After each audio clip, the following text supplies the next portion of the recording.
The Legislative Council passes the third reading of the Safeguarding National Security Bill. A power line under repair in Yuen Long falls onto a minibus without any injuries. And Russia marks the 10th anniversary of the annexation of Crimea.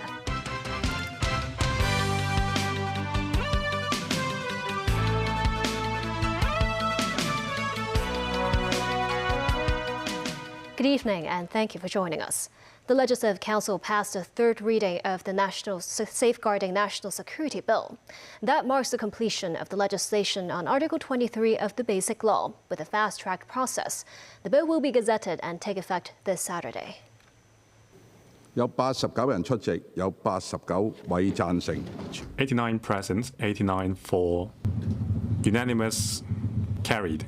I declare the motion passed. Safeguarding National Security Bill. With 89 votes in favor, no one against, and 0 abstaining, the Legislative Council approved the bill. In the rare move, Legislative President Andrew Leung also cast his vote in favor of the bill. Chief Executive John Lee also went to the legislature, delivering a speech stressing the historic moment of the bill's passage, which is overdue for 26 years, 8 months, and 19 days. Earlier today, lawmakers passed the second reading of the bill after 7 hours of scrutiny. The bill's first reading was conducted less than 2 weeks ago on March 8th. 恢復維護國家安全條例草案嘅二讀辯論。 Resuming the second reading, the Legislative Council continued the legislative process under Article 23 of the Basic Law in a swift manner. All 89 lawmakers attended the meeting. Everyone except LegCo President Andrew Leung spoke in support of the local security law. They include New People's Party Chairwoman Regina Ip, who helmed the previous Article 23 legislation effort as Secretary for Security back in 2003. If we had legislated, I believe there wouldn't be 79 days of occupying Central back in 2014. In 2019, there were also violent acts. People would like to overturn the government. I'm very glad to see that we are in the final stretch of the legislation so that we can fulfill our duty. Sari Lee of the Democratic Alliance for the Betterment and Progress of Hong Kong spoke in English, saying the international community should be able to understand the necessity of the security law. The drafting of the bill have made reference to the relevant law on most foreign jurisdictions, with, of course, its own unique characteristic. National security law is important to one country as that to the other country throughout the century. There is no exception to the Chinese sovereignty. Political party leaders and representatives of various sectors also threw their weight behind the bill. There is this table that compares the different national security offenses and penalties in different countries, so you see which laws are stricter and harsher. Now, the U.S. and Western powers, the more they speak on the bill, the more that shows how shameless they are. Article 23 of the Basic Law allows Hong Kong to have its own national security law and implementation mechanism. This also highlights the respect for the people of Hong Kong. It's very rare that the government needs to invoke the Safeguarding National Security Law. This will be something shameful, also harms the spirit of the people. In endangering national security and protecting media freedoms, a balance has been struck. Joining in unison was Tik Chi-yun, the only non-establishment lawmaker. People say this is a historic moment. I agree. Once our country is safe, then we can act with greater assurance in pursuing our development. It's like we're finally spreading our wings and soaring to the skies. Most lawmakers spoke less than 5 minutes and did not reach the maximum 10-minute speaking time allowed before a vote on the motion. Secretary for Security Chris Tang added, Hong Kong's Article 23 can help perfect the national security law system. 贊成嘅請舉手。 Lawmakers' debates in the second reading of the bill took around 7 hours to complete. The Safeguarding National Security Bill covers 181 clauses encompassing 5 types of offenses. Some can lead to a maximum sentence of life imprisonment, but some other offenses that drew concern have come with clauses of exemptions, such as the disclosure of state secrets. Hong Kong's national security legislation targets 5 types of crime. Their charges must involve the intent to commit the crime. Penalties are usually more severe when foreign forces are involved. Offences such as treason and insurrection entail the heaviest sentences. Collusion with foreign forces, damaging or weakening of public infrastructure facilities of the state or the SAR government can lead to a maximum sentence of life imprisonment. Treason and insurrection cover the intention to endanger national sovereignty and unity with a use or threat to use force. Any Chinese citizens who know that another person has committed, is committing, or is about to commit the offense of treason must disclose that to the police or face a prison term of up to 14 years. Under the bill, actions with intent to incite hatred against the central and Hong Kong governments, as well as other residents, can lead to imprisonment of up to 10 years. On concerns over committing the crimes accidentally, the bill states that it won't be a crime if the intention is to raise opinions to improve the situation. On the unlawful disclosure of state secrets, including secrets related to the economy, technology, and social development, the unlawful acquisition, possession, and disclosure of the information all constitute a crime with a maximum prison term of 3 to 10 years. Exemptions are granted, though, when the aim of disclosure is to bring to light issues that can seriously affect the government's function or threaten public order, safety, and health. The whistleblower should also consider any possible alternative ways to address the situation before making the disclosure. Exemptions, too, for the defendant who can prove that he or she doesn't know the information is a state secret, or when the person has handed the secrets to the police. Another concern, the newly included external interference offense that has no exemptions. The government stressed the crimes have to fulfill all 3 elements, including collaborating with external forces to interfere with intent through improper means. In the government's proposed amendments, a new clause has also been included to allow the chief executive in council to implement new national security orders by way of subsidiary legislation. The passing of the bill marks the end of a long and sometimes painful journey to enact the national security law under Article 23 of the Basic Law. Timothy Lee takes a look back. The Basic Law, promulgated in 1990, states that Hong Kong shall enact laws on its own to safeguard national security. The Hong Kong government first attempted the legislative process 5 years after the handover in 2003. Current lawmaker Regina Ip was the Secretary for Security at the time. She was the prime mover of the bill, and she said crimes that threaten national security do not concern the everyday life of residents. But strong concerns were expressed during the 3-month consultation period, as Ip actively explained and promoted the bill. The bill was gazetted in February 2003, kick-starting the legislative process. Concerns remain. The Article 23 concern group formed by some legal professionals proposed more than 100 amendments. And then on July 1st the same year, a protest rally involving 500,000 people.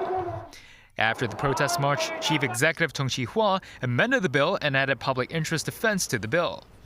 But just before the bill's second reading at LegCo, Liberal Party lawmaker James Tien resigned from the Executive Council, citing his opposition to the bill.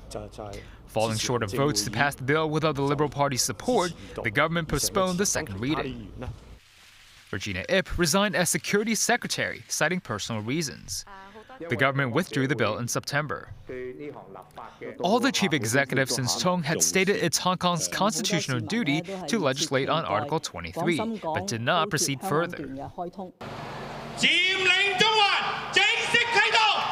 The city has since experienced several periods of turmoil, including the Occupy Central movement in 2014. The Hong Kong riots in 2016, and the social unrest related to the anti-extradition bill in 2019.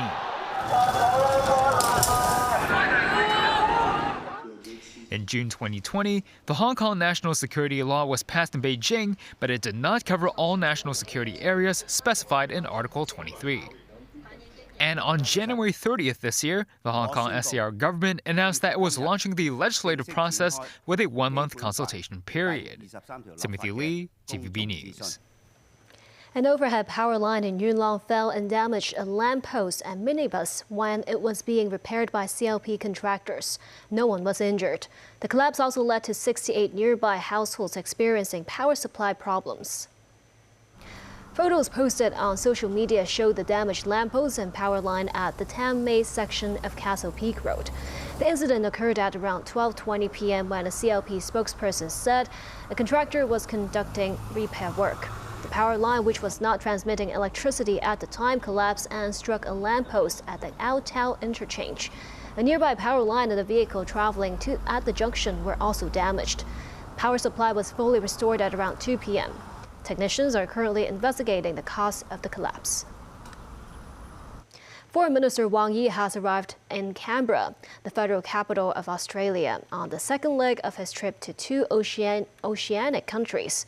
The visit comes as China is reviewing tariffs on Australian wine amid the warming up of relations between the two countries. Sakura Ip reports from Canberra in Australia. After staying in New Zealand for 2 days, next on Foreign Minister Wang Yi's itinerary is a 2-day visit to Australia. His first stop, Canberra, the federal capital of Australia.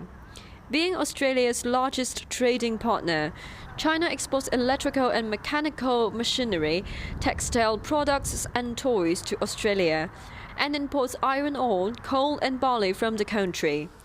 In 2022, bilateral trade volume reached $220.9 billion. But back in 2020, relations between the two countries soured over calls for a probe into the origin of the coronavirus. China imposed trade restrictions on various Australian goods, such as coal, barley and lobsters. China also imposed anti-dumping tariff on up to 218% on Australian wine in March 2021. After 3 years of frosty antagonism, Australian Prime Minister Anthony Albanese paid an ice-breaking visit to China in November last year. Now, Albanese said China's tariff on Australian wine would be among the topics of discussions in his meeting with Wang Yi. John Lim, an academic in the Department of History at the Chinese University of Hong Kong, said the resumption of trade and personnel exchanges will have positive effects on relations between the two countries. Last year, China lifted restriction on Australian coal. An Australian scholar believes it will help China's economic recovery. Chinese economy suffered in terms of the way it restricted coal imports. Australian coal, which is very good for the industrial process, had to be provided to China through a third party, which of course increases the price. So direct trade between Australia and China on iron ore and coal is better for China. During the visit to Australia, Foreign Minister Wang Yi will hold the 7th China-Australia Foreign and Strategic Dialogue with Australian Foreign Minister Penny Wong. Sakura Yip, TVB News, Canberra. And still ahead, Israel claims its troops apprehend terrorist suspects and seize weapons at the Al-Shifa hospital compound. And artifacts from Beijing's Old Summer Palace now on display at the Hong Kong Palace Museum.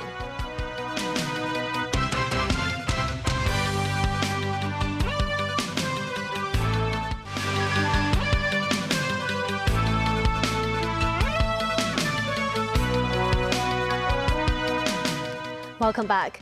Israel will send a team to Washington after a phone call between Prime Minister Benjamin Netanyahu and U.S. President Joe Biden. They'll discuss how Israel's war with Hamas should continue, with the U.S. likely to press hard for safety guarantees for civilians in Rafah. More than 90 Palestinians have been killed in the last 24 hours, according to Gaza health officials, as the Israeli military continues to strike several areas of the Strip, including the Al-Shifa hospital. David Garrett reports.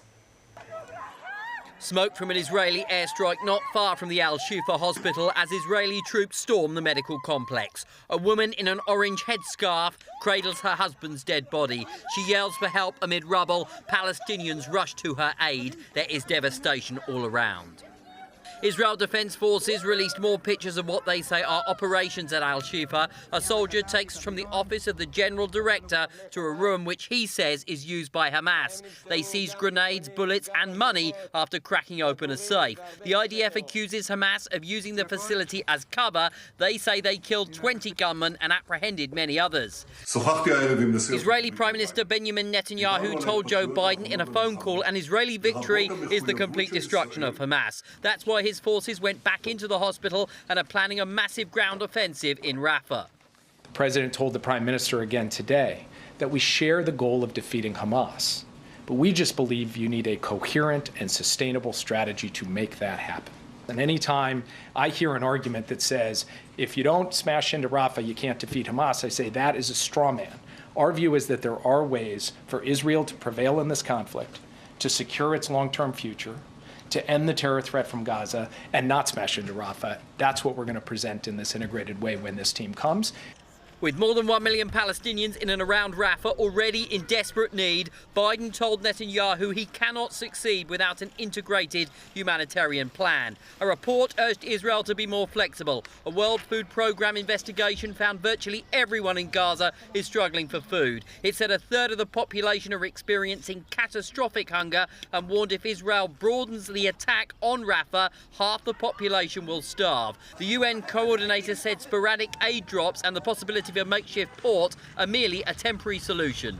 The only real way to get heavy loads of material, food and others into all parts of Gaza would only be by road. Air and maritime are not alternatives. They're probably additions to the roads, but they can't be seen as alternatives. Children filmed last week banging pots and pans asking for food. The UN says they are still waiting, facing starvation, and there is a month to save them. David Garrett, TVB News. President Xi Jinping congratulated Vladimir Putin on Monday for winning another term as Russian president, saying that China will maintain close communication with Russia to promote their partnership. A day after securing another 6-year term, President Putin attended a concert on Red Square to mark the 10th anniversary of his country's annexation of Crimea from Ukraine. Tracy Furness has more. Vladimirovich Putin! President Putin walked onto the stage at the anniversary concert with the 3 candidates who ran against him at last weekend's presidential election, where Putin won a landslide victory of almost 88% of the votes. Speaking to the flag-waving crowd at the concert, Putin said the Ukrainian regions Russia took control of in 2022 had wanted to join Russia together with Crimea 10 years before, but their path had been more difficult and tragic. A motorcade of the Night Wolves biker club, known for supporting President Putin, rode through Crimea's largest city, Sevastopol, to mark the anniversary, while other celebrations took place across the Crimean peninsula, such as stage shows and marches. The quick, bloodless seizure of the diamond-shaped peninsula, home to Russia's Black Sea Fleet and a popular holiday site, touched off a wave of patriotism and sent Putin's popularity soaring. This Sevastopol couple say they don't regret their choice to join Russia. Our life has changed a lot for the better. The city has become much cleaner. Everything has become more cultural. Medicine has become better in all respects. Meanwhile, Ukrainian President Volodymyr Zelensky held talks in Kyiv Monday with a U.S. delegation, including Republican Senator Lindsey Graham. Zelensky thanked the U.S. for support over Russia's invasion of his country, even as the Kremlin's forces have made progress on the battlefield. This as $48 billion worth of aid that Ukraine desperately needs, especially artillery shells and air defense systems, is being held up in Washington. We are thankful for all this 2 years support from Congress of the United States. And now this is very challenging period for Ukraine and also in the United States. We wanted very much to hear what do you think about it, what do you think about support. So future support. Putin has said that Moscow will not relent in its invasion of Ukraine and plans to create a buffer zone to help protect against long-range Ukrainian strikes and cross-border raids. Tracy Furness, TVB News. Around 200 artifacts from Beijing's All-Summer Palace have gone on display at the Hong Kong Palace Museum. The precious items are displayed in 5 exhibitions, which contain themes such as the imperial family and seasonal festivals. The event was organized under a joint effort of the Hong Kong Palace Museum, the Beijing Palace Museum, and the Yuanming Yuan Administration Office of Haidian District in Beijing. The Qing-era treasures will be available for public view starting today until the 12th of August. Admission tickets cost $150. Children, students, and those aged above 60 can enter half price. And that's the news. Thank you for watching.